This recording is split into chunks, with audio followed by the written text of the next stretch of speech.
So, manga is something that I discovered last year. I always knew it existed, but I'd never read it before, and so I decided to pick some up when I started reading more voraciously last year, and it very quickly became something that I really enjoy reading. I really love watching anime films as well, so it kind of makes sense that I like manga too, but I just thought that I would show you my collection, let you know which ones I've read, which ones I haven't read, and I'd really love any recommendations from you guys. If there are any manga that you really enjoy, or there are any that are similar to some of the ones that I like that you think I might enjoy, then I'd really love to hear about them, because I have a reasonable size manga collection, but I'm not averse to expanding it. First up, I have volume 1 of Nausicaa Valley of the Wind, which is by Hayao Miyazaki, and I'm not 100% sure whether this preceded the film or whether it came out after, but I have seen the film and I did enjoy it, and this was actually bought for me as a birthday present by my friend Nisha from the channel On the Margins Of, and I haven't got round to reading it yet, but I am really looking forward to doing so. And I don't want to tell you too much about it, because if you haven't seen the film and you just want to read the manga, then I'm not sure how quickly the story progresses in the manga because I haven't read it yet. But essentially it's the human race versus a race of creatures, and we follow a female protagonist as she takes part in that war. And I don't really want to say anything else other than that, because like I say, I don't know how quickly it progresses in the manga compared to the film. So, but I'm really looking forward to reading this one, and the art looks really quite classic. I think it was originally published in English in 1995, so it's quite classic in art design. The next manga that I have are Monster Volumes 1 and 2 by Naoki Urasawa, and I've actually read both of these volumes as well. What this series follows is a Japanese doctor working in a hospital in post-World War II Germany, and he becomes involved in an investigation into some murders, one of those murders being of someone that he knows. And it's quite dark, it's quite mysterious, as you might suspect. It doesn't have as much medicine in it as I was anticipating, considering that the main character is a doctor, and there's more of that in volume 1 than there is in volume 2, but I do really enjoy it. The art style is very comic book style, and the storyline is easy to follow and flows quite nicely. I find that with some manga the story can jump around a little bit, which can make it a little bit more difficult to read, but I didn't find that to be the case with this one. Next up we have Land of the Lustrous by Haruki Ichikawa, and this is a cover buy. Basically, I picked it up because I thought that the cover looked beautiful. On flicking through, the art looked really, it's quite detailed and I quite like that, and I thought that the synopsis sounded interesting, so I decided to pick it up. I will read the synopsis to you since I don't know what it's about because I haven't read it. In a world inhabited by crystalline life forms called the Lustrous, every unique gem must fight for their way of life against the threat of Lunarians who would turn them into decorations. Phosphophylite, the most fragile and brittle of gems, longs to join the battle. When Phos is instead assigned to complete a natural history of their world, it sounds like a dull and pointless task. But this new job brings Phos into contact with Cinnabar, a gem forced to live in isolation. Can Phos's seemingly mundane assignment lead both Phos and Cinnabar to the fulfillment they desire? I do really want to get to this one soon. If you've read it, let me know, and let me know what you thought of it. Then I have Death Note Volume 1, which again was a gift courtesy of my friend Nisha, and I haven't read this yet. I've read some of it, but not all of it, and that's just a time thing. I just didn't get around to finishing it, so I'll probably start it again, or maybe not. I've seen the film, so I have a rough idea of what the story is and what to expect. Again, it's a pretty dark one, I think.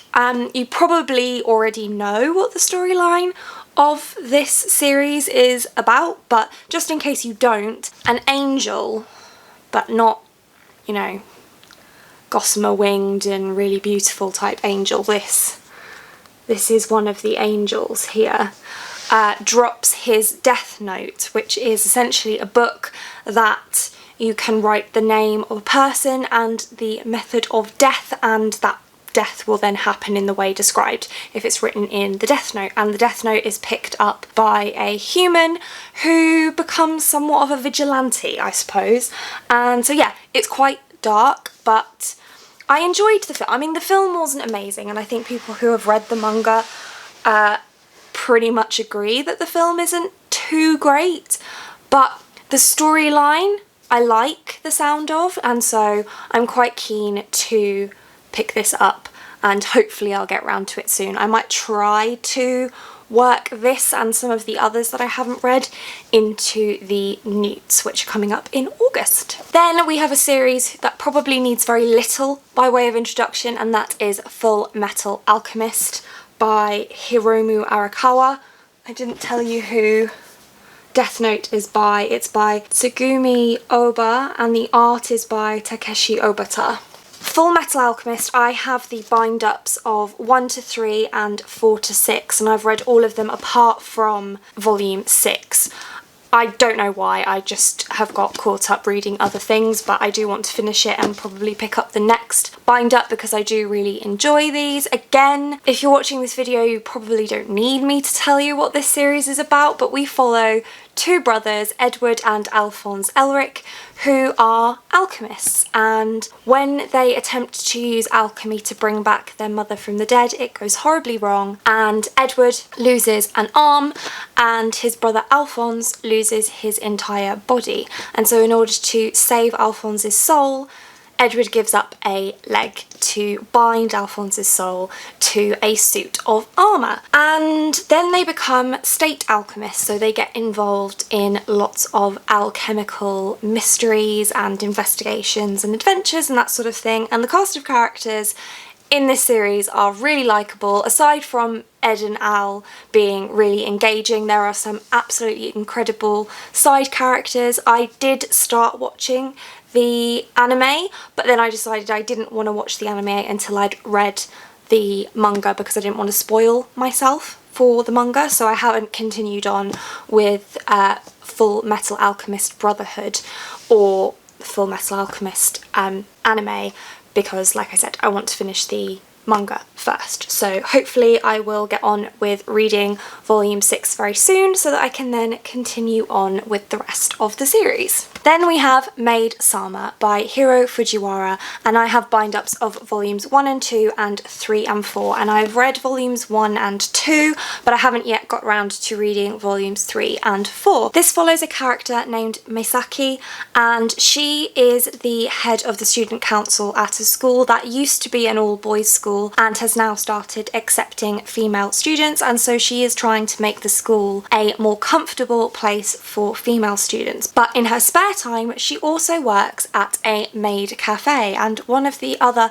high achieving boys at school discovers this, and she's really worried that he is going to make it public knowledge and destroy her good girl reputation. And this is just so cute. This was another one that I picked up on recommendation from Nisha, and I just happened across it at Waterstones, and so decided to pick it up and give it a go. And I'm so glad that I did, because I mean, it's not deep, it's not dark, it's very, very different to some of the others that I've shown you.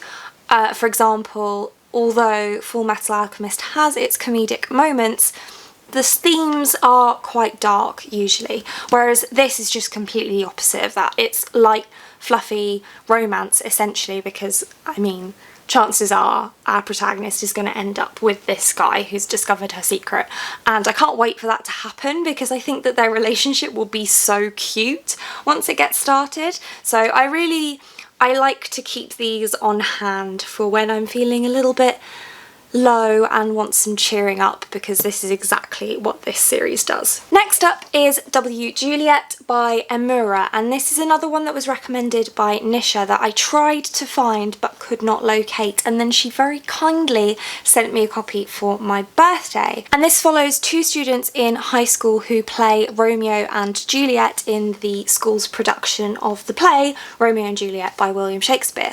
And the part of Romeo is actually being played by a female student who has a very androgynous look about her, and there are some other elements that I'm not going to get into because I don't want to spoil, but this was written or published in 2004, and so I think that the themes in this, I haven't read the whole thing. This is one of those manga that jumps around quite a lot, so I was a little bit confused, and I feel like I probably need to start it again when I get back round to it. Again, hopefully for newts, because I do like to use manga to bulk up my reads when I'm doing a readathon. But some of the themes that I already came across, only getting about a third of the way through this, were quite progressive, I think, for 2004, so I would highly recommend this one, even though I haven't finished reading it and this is only volume 1.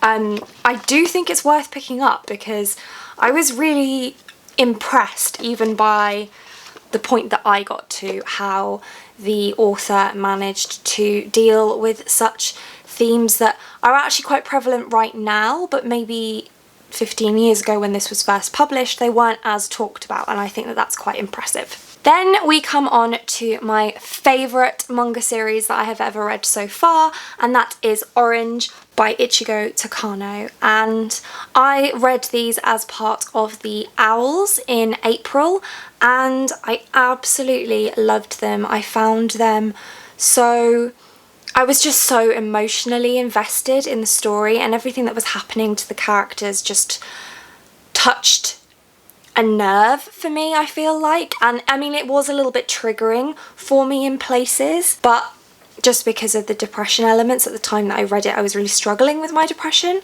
so I think that was why it triggered me a little bit, but not in a bad way. I don't know if that makes sense, but I just felt like I related so well to the characters and to the themes that were being dealt with here. Essentially, this is about a group of friends at secondary school, high school, and Naho, one of the girls in the group, receives a letter that claims it's from her future self, asking her to take certain steps to help one of the members of the group. And she doesn't believe it at first, but when the predictions in the letter starts to come true, she begins to take it seriously and follow the instructions of her future self.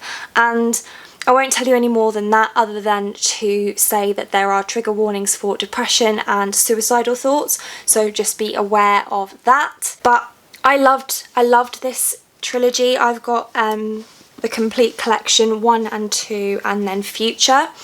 I wasn't as keen on Future only because I just wanted more. As you can see, it's a lot smaller than the other two, and it is just like an epilogue of sorts, I suppose, but it actually deals with my favourite character from the series named Suwa, so I just wanted it to be longer, really, but that's just, you know, me being greedy, I guess. And finally, we have Flying Witch Volumes 1 and 2 by Chihiro Ishizuka, and these follow a witch in training and her black cat familiar as she moves to live with family to complete her witch training, and each chapter is like its own little mini story. As you can see, they're super short, so they are just very quick episodic reads, but I quite like them for that reason. They're just very light and easy to read, and I find that they're pretty good to break up when I'm reading bigger books. That's what I quite like them for. If I've read a lot of heavy stuff all in a row, then I like to just throw one of these in just as a quick palette cleanser, I guess, because it's not deep, it's not complex in plot. It's just a very straightforward story, about a girl and her adventures towards becoming a witch, and so it's just cute and fun and easy to read, and that's what I like it for. And that's it. That's all of the manga that I have on my shelves at the moment. It's not a huge collection, but I do enjoy everything that I have.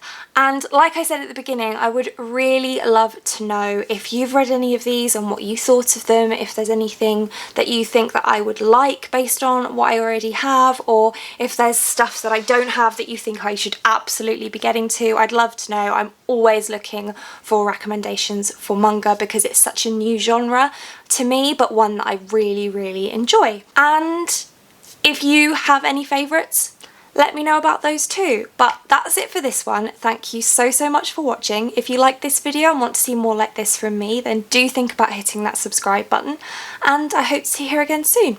Thanks. Bye.